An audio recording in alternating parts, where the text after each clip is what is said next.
Okay, so today's topic will be villains we empathize with.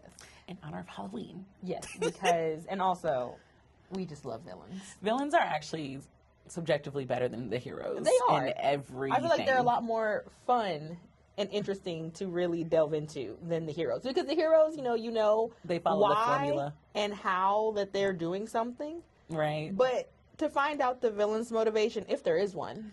Right. And if you can understand it and if you can Respect empathize with it, Yeah. So, with that being said, Brittany, I'm scared. who is a villain you could empathize with, feel relatable, whatever the case may be? I should preface this with, I have argued, Tiffany Starfire on TikTok, the girl with the really cute, hair puffs. Oh, yeah, and, yeah. how she always does, the PR for, the villains. Mm-hmm. I'm totally her. PR for the villains. I can figure out a way to turn it around. I do this in my my group of friends here. They get so mad at me because I'd be like, Ursula was not a villain. Ursula is a businesswoman who had Little Mermaid sign a contract, and sis signed the contract without reading the fine print. She was a child, though. She signed a contract without reading the fine print. It is what it is. Triton should have taught her better. That's why I said, I can't. So some of my statements are going to be a little Brittany, what? Okay. Well. So I'm gonna skip Disney and Pixar. I'm gonna say a person. I agreed with these people on multiple levels. I 1,000% empathize with Magneto from X-Men. I could understand Magneto. Especially since you know that there's a correlation between him and Professor X and then Malcolm X and MLK. It's if Malcolm X had powers, he would totally have done what Magneto did. Magneto. That's an insane thing to say. Malcolm X had powers. I'm just saying because, he was so pro-mutant, 24/7. He would go against Professor X in the X-Men. But, when it came down to the mutants versus, everybody else, he was I'm with the mutants. Right. I'm going to stand with them regardless. It's take the world by force might have been a little too much, but I mean... Okay. I understand it because in his slight defense, they were trying to de-mutant everyone. So, I mean, but now, okay, there's two sides of that though. I'm going to play devil's advocate because there were people if you go by the Hugh Jackman movies, there were people we have to make references because there's so many iterations. There's so many. Jesus. Yeah, exactly. If you go by the Hugh Jackman movies, Rogue wanted to get rid of her power. Yes. And there were some people that absolutely didn't. That thought being a mutant was great. And then there was others like Jean who were just go cuckoo for Cocoa Puffs in 2 seconds. I mean, to be fair, she was an Omega that was basically being taken advantage of by Professor X. Absolutely. So her crash out might have been a little valid. Her crash out was valid a lot of times. She did a lot of things. Yeah. But I understand Magneto because, I mean, how do you know that those mutants would want to change if that option was not given to them? You know what I'm trying to say? If there was no way to de-mutant them, how do you know they would even still want to? Because they wouldn't fit into society. Maybe if society was nicer. Well, yeah, because it wasn't they were hey, do you want to be de-mutant? Right. It was, hey, we are going to. Shoot them. Yeah. De-mutant them now. Which is taking away their autonomy. So I understand Magneto. I can understand you in that aspect. I think Magneto, as is kind of the question of how far is too far. Right. Because, again, another character, Wanda Maximoff. I had to bring him up first so I could talk about his child. So, comic book Wanda is cuckoo for Cocoa Puffs. She's 100% a villain. I do not support. I do not empathize at all. Literally, House of M is a fantastic comic book series. So if you want to read about Wanda being a complete terror, Wanda decided she didn't want no more mutants around. Wanda is powerful enough to make that happen. Yeah. That's House of M. That's the whole series. She just decided, she was no, I'm good. But are you going to, you're talking about the MCU version of Wanda? MCU Wanda? I mean, they took everything from that girl. What else was she supposed to do? But that was kind of one of the major aspects after Age of Ultron was that the Avengers needed to calm that down because it was like, you guys did all of these things. Yeah. And, I mean, granted, you did it for the greater good, but you just destroyed a country. And you made a villain out of doing that. Multiple villains, really, because you know it was Wanda, her brother, and then who was the Ultron, and Ultron, like, and everyone was just kind of like, because that's why I didn't fault Tony for wanting to be like, okay, maybe we should, no, calm down. Tony is a villain. Oh yeah, Tony Stark is a villain. Started all of this. Yes, Tony Stark is a villain. Like we don't talk about the ones who should be named. Tony Stark in the MCU version. Villain. Because he didn't even realize how much of a villain he actually was until it got to the point where he was like, oh, I might be the reason when all of this they is put him in happening. that cave, that's when he said, oh, wow, this is bad. Sir, what? You were selling multi-billion-dollar weapons to other countries? Like, I mean, Grant, very American of you. But, like, Tony Stark is a villain. Hardcore villain. We love him. But Tony Stark had a redemption arc, so, like, I don't consider him a full villain because I have a list of redemption arc villains, so they don't fit in this category. Because I don't empathize their villain era at all, but I like their redemption era. But Wanda in the MCU, y'all took her brother, her country, her man, her babies, her city, her mental safety. She was tested on. She was used. She was bought into a group and then abandoned by the group. She was imprisoned. What else was she supposed to do? Of course, she crashed out and started using all of her powers for her own benefit. That's what y'all get. How much more? Like, what else was there to take from her? She watched Vision die like 4 times. Like, just repeatedly. Yeah. She killed him first. Thanos brought him back to life and killed him again. Right in front of her. Then she brings him back to life in her makeup world. And then he dies again. And then there's White Vision that shows up and she thinks, oh my gosh. And he tries to kill her. Sis, could not catch a break. She's not a villain. I know my friend right now is when he watches, he's going to be screaming. Because he hates my argument. I'm like, no. Wanda? Yeah, I'm like, MCU Wanda is not a villain. Comic book Wanda is a terrorist villain that should have been put down. Like, she is. I'm not arguing with that. She's vile. I feel like Wanda and Magneto were good examples. Yes. Like, I empathize with both of them a lot because I understood their vision, which sounds a little bad.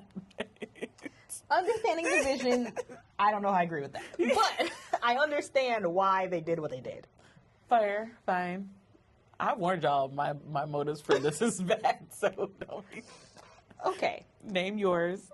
Mine is not that I understand anything that either of these two people do. Okay?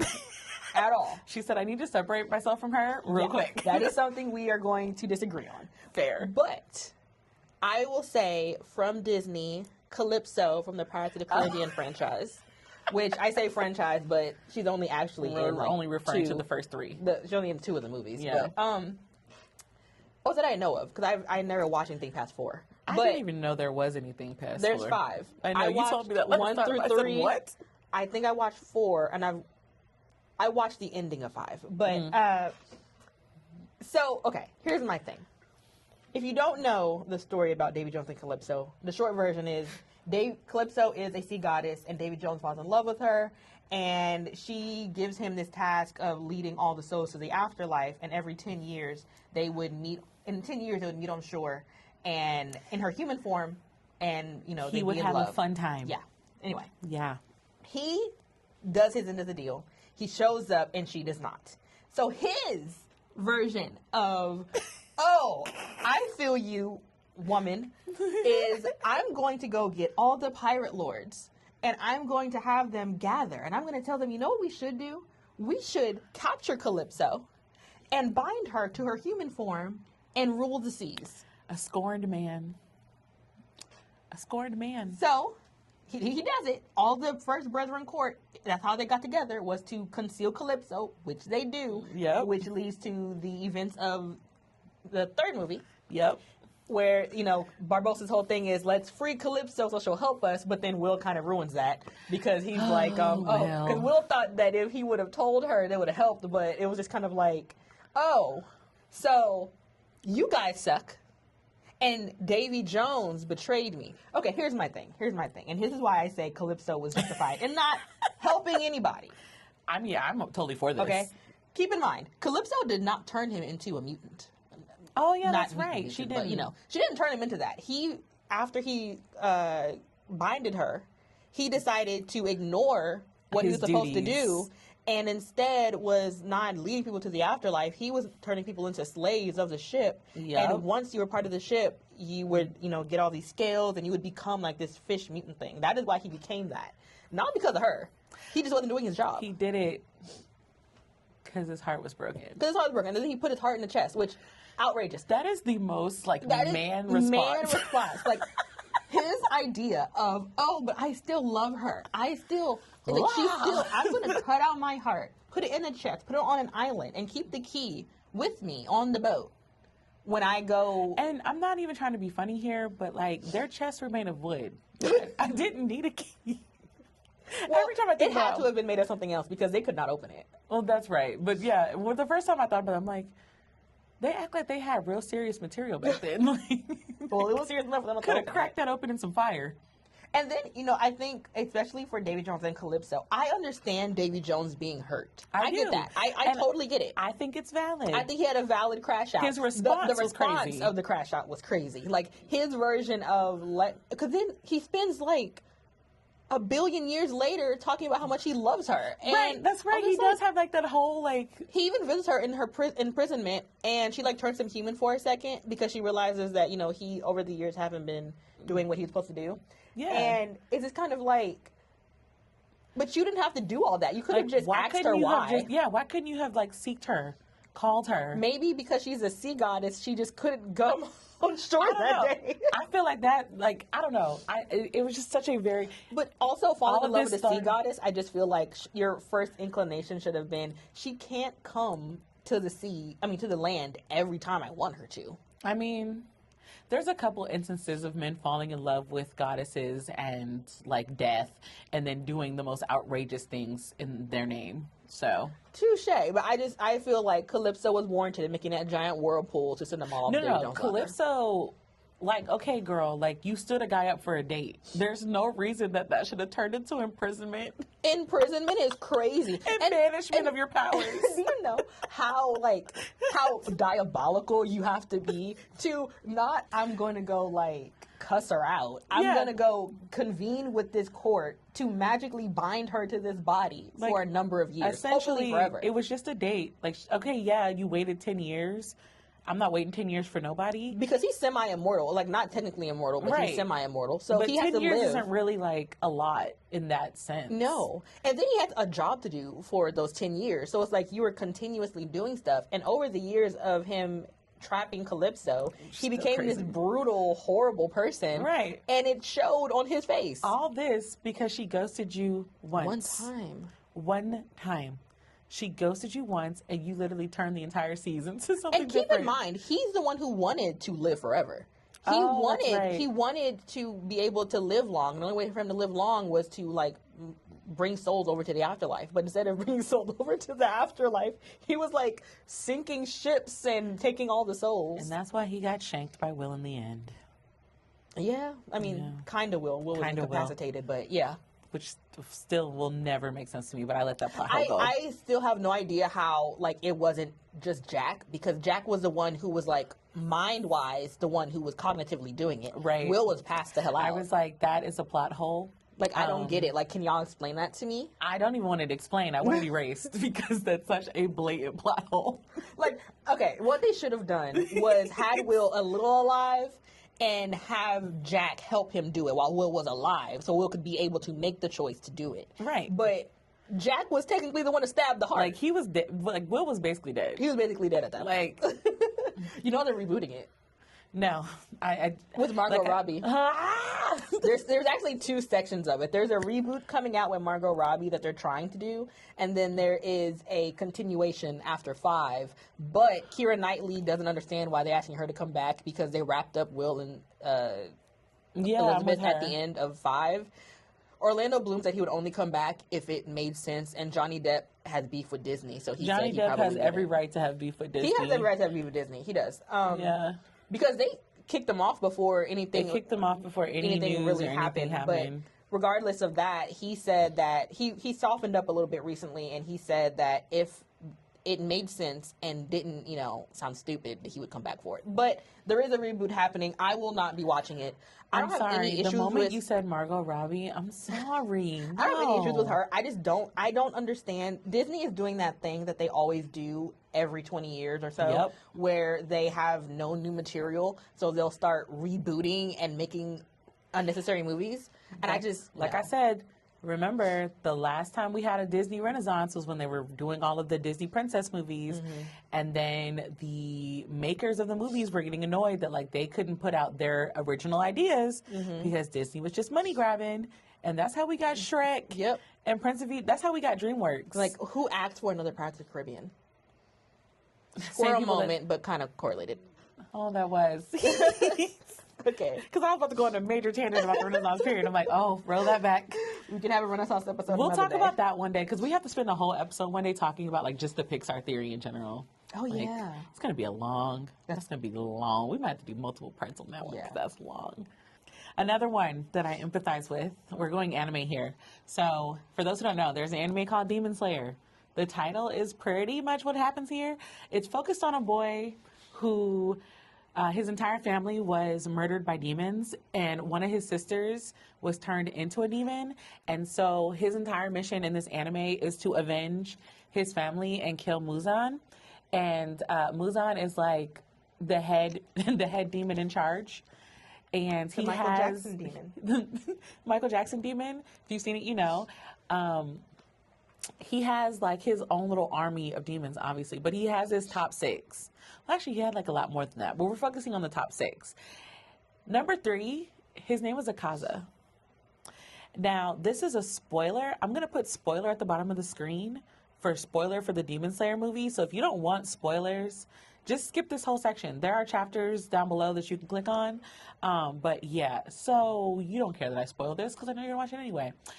Akaza's life was horrible. Yeah. His entire life was horrible. I'm not even going to focus on his childhood because he was a hot mess. But he finally met that man that owned that dojo. I don't know why you said that. You already spoiled all this for me. Oh, that's right, I did. 'Cause you told me to. Yeah. So he finds that man with the dojo, loves the life that he's living. He's living such a peaceful, happy life. Falls in love with the daughter. They're getting ready to spend their life together. They did watch the beautiful fireworks. He goes away to do something for his dead father, comes back, and they're poisoned because the dojo, the rival dojo, wanted to get rid of them. So they poisoned the water supply and killed his future father-in-law and his future wife. That man was already so grief-stricken. He went to the other dojo, skipped the woman that answered the door because she didn't deserve that smoke, and proceeded to decimate that dojo. Literally took their insides and was smearing their insides across the dojo to the point where Muzan himself shows up to the place where he is thinking that it's a demon wreaking havoc without his permission. He was doing all of this as a human being. His grief was so palpable as a human that he just said, why not? I don't care. Now, everything he did after becoming a demon, no, I don't empathize with that. But valid crash outs are valid crash outs. And he had already gone through so much trauma and so much with everything when he was younger. I mean, he was kind of a douche when he was younger, but still, it was trauma. And then he finally gets to a place of peace and they're poisoned. He did not kill the woman. He just killed everybody else in the dojo. He had a specific list of people who needed to die, and she just wasn't one of them. Yeah. She was I'm going to murder people, but I'm going to be fair. She answered the door, and he literally was like, Troop. And then there's a dude that comes and he's like, hey, what are you here for? And he literally just, right there, kills him. I said, Now, imagine you being the woman that answers the door. And is this my family or is it just people I work with? I think both. I think it's like, because most of the dojos back then were like family run. Okay. And stuff too. So like, just imagine this is like, this is your family. As long as my kids didn't die, I think I'll be all right. No, he doesn't do women and children. Oh, okay. Well, then the husband is fine. Yeah. I mean, the husband is... Okay, here's the thing. If I was her and my husband was the one who did all those things, I'm like, oh no, justified. But like, you answer the door not knowing anything. He skirts past you and like just immediately guts your cousin. I would run. I would get my kids and run. I was like, imagine being the woman that answered that door. I'd have just had to exit right out the door. I was like, oh, well, thank you. Bye. I would have gone to get help, probably. But, like, I'm not coming definitely. back. I mean, definitely go get help. Yeah, but I would have left, is my point. Yeah. Like, I wouldn't have stayed there. Because he'd have just, like, I'm sure as she was running away, she just heard screaming. Like, I'm not going to lie to you. I'm not heroic enough to be... Like, you know how, like, I don't know. You said, listen, I'm not the hero. You know, you watch a movie or any type of movie. Right. And they'll, like, jump in front of a bullet. They'll jump in front of a knife. I'm not that person. Like, unless it's my kid, I wouldn't do it. Okay. Like, my husband, love you. Bye. I know I said till death do us part, but it didn't say I had to die for you.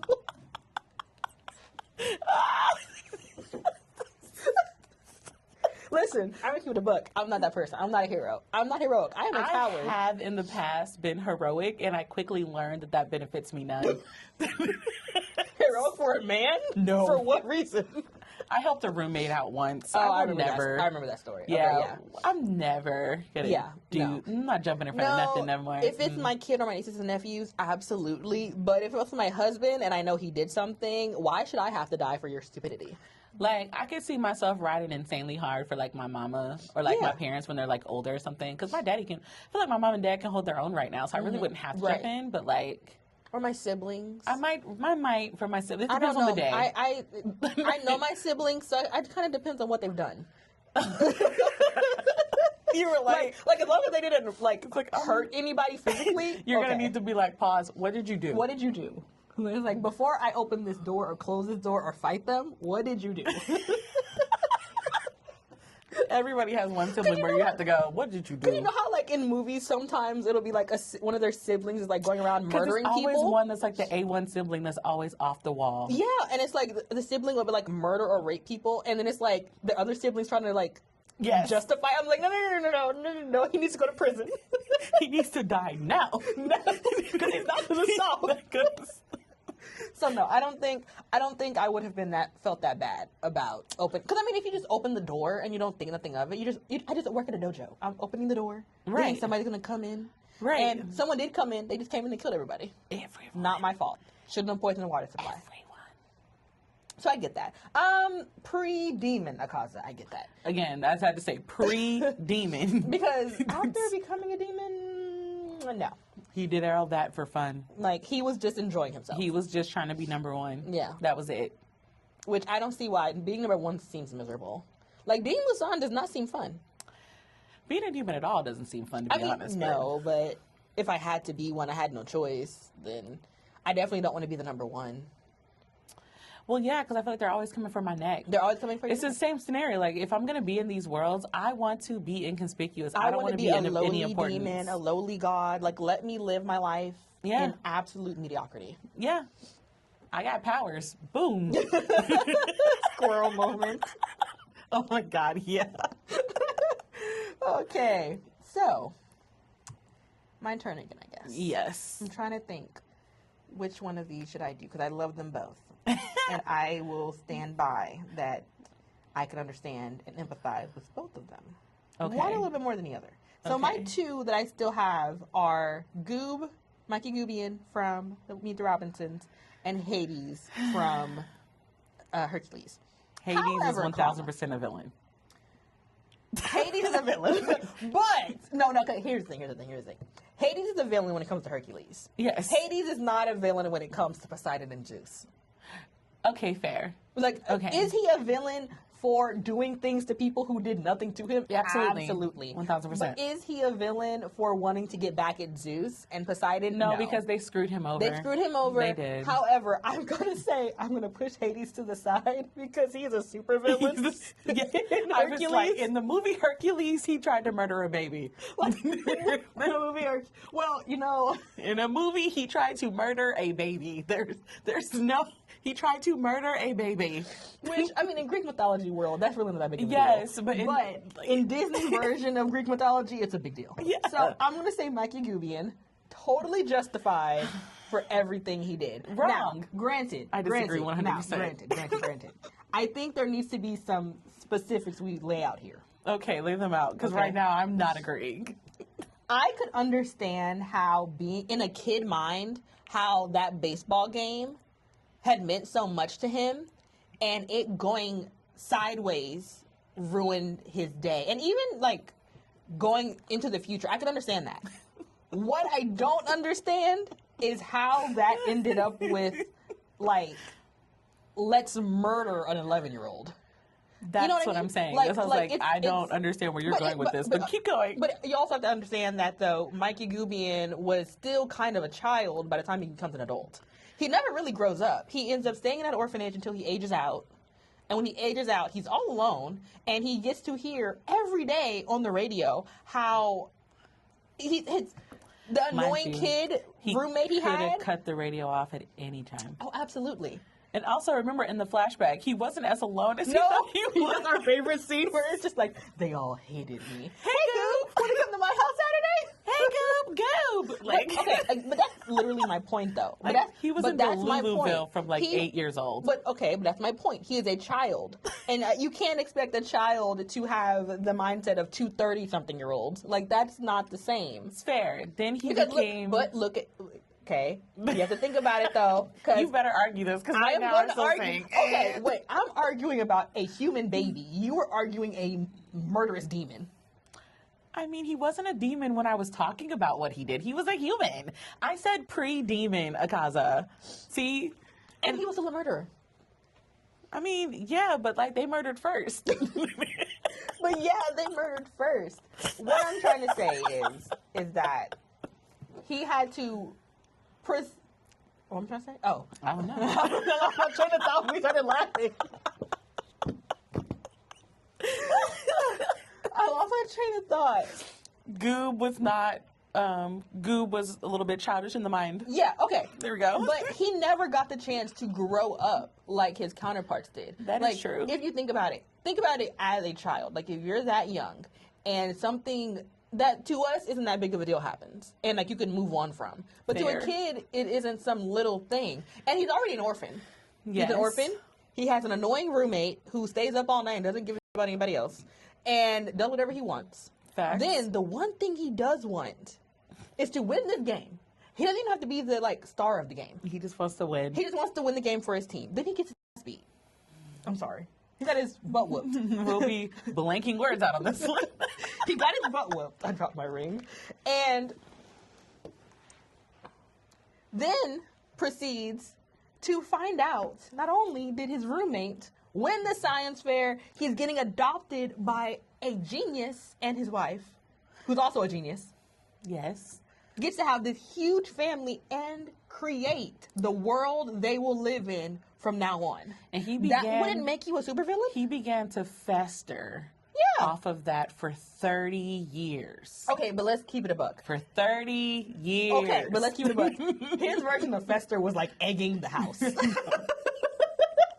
He didn't even really understand what Dolores was doing. He had multiple chances to be a regular human in society, and instead he said, nah, I'm gonna egg his house. Okay, but egging his house was childish. That's my point. I'm not saying that he probably didn't need some type of therapy or some type of help, because there was something developmentally going on with Goob. But got with Dolores to help her, when he realized what she was trying to do to the future, he wasn't about it. That's only because it wasn't the future that he wanted. He wanted to be the head man in charge. Yes. And Doris was like, nah, but actually. But he didn't want anyone to die. He had no intentions of killing anybody. He was okay with getting rid of, or not killing him. He was okay with ruining his life. Yeah, because he felt like it was justified because his own life was ruined. And again, it was his own fault. He didn't have to like sit on that and everything like that. Yeah, that's why I'm like, he became a villain because he after literally... a certain age, absolutely, after a certain age, he was it like was his 8. fault. It's like, sir, you're like 40. You're still wearing the same baseball jersey you wore when you were 8? That's why when they're in the spaceship, or not the spaceship, the time machine ship, whatever, they tell him, he's like, that's not my fault. You had a bunch of chances to change your life. Listen, when he read him for filth, I said, period. But no, he was correct. He was absolutely correct. But the comment is not whether or not I agree with his actions. I don't agree with him, teaming up with Dolores and ruining his life. But what I'm saying is I could empathize with the kid having already all these issues and becoming a little supervillain. I can understand that. And granted, again, he really wasn't that big of a supervillain because... He wasn't. It was Doris. Like, it was just Dolores. Or Doris, whatever her name was. Yeah. It was not as bad as it seemed. Now, granted, and he really didn't even realize how much of the future would change. He didn't until he went in there and he said... Or no, my favorite scene is when he's talking... I'm sorry. I shouldn't be laughing at the torment of a child, but... I was going to say, you laughed at me talking about laughing. No, when it takes way too long for him to realize that, what's his son's name? Oh my God, Wilbur? Wilbur. No. Oh, yeah, it's Wilbur. And he's just like, that's not me, that's Wilbur's dad. And he's looking at him like, how is it so long that you've not figured that out? He goes, I'm Wilbur's dad? I was like, babe, you were so far behind. One of those situations where, like, you could be so smart and you just lack, social awareness. Yeah, because I was just like, sweetie, I think we've all known that you were Wilbur's dad for, like, the first 40 minutes. I was like, the reason his family freaked out so heavy, you didn't catch on like that at all? Like, and he wouldn't even show you what his dad looked like. Right. That didn't click for you at all? Okay, sis. Also, why didn't his parents recognize him? Maybe they just didn't think that their grandson was that stupid. They were a little older. And again... his dad, had multiple personalities. And who would think that their grandson would, completely ruin everything? Oh, you gotta call Sam. I had to voice him with my grandmother. I'm just like, hold on. Mind you, I just talked to her before I came here. I literally told them I was recording, and they still forgot. I stand by what I said. Okay. I can understand child Goob, but once he reached a certain age of maturity and could have changed his life, absolutely not. I'm putting this to you, listening to this or watching this. Do you agree that Goob should be empathized with? Please let us know down below in the comments. Because my answer is still no. I heard her argument, and I still say nah. Okay, Akaza. Pre-demon Akaza. Pre-demon Akaza was still murdering people in the same way he did it after being a demon. He was more than ready to die. He did that with the intent that he was going to die for his, things that he did. So I'm totally... Goob was a child. Goob was a child who held on Akaza was a grown man. He held on for 30 years for something that happened to him. I said that he was wrong after the fact.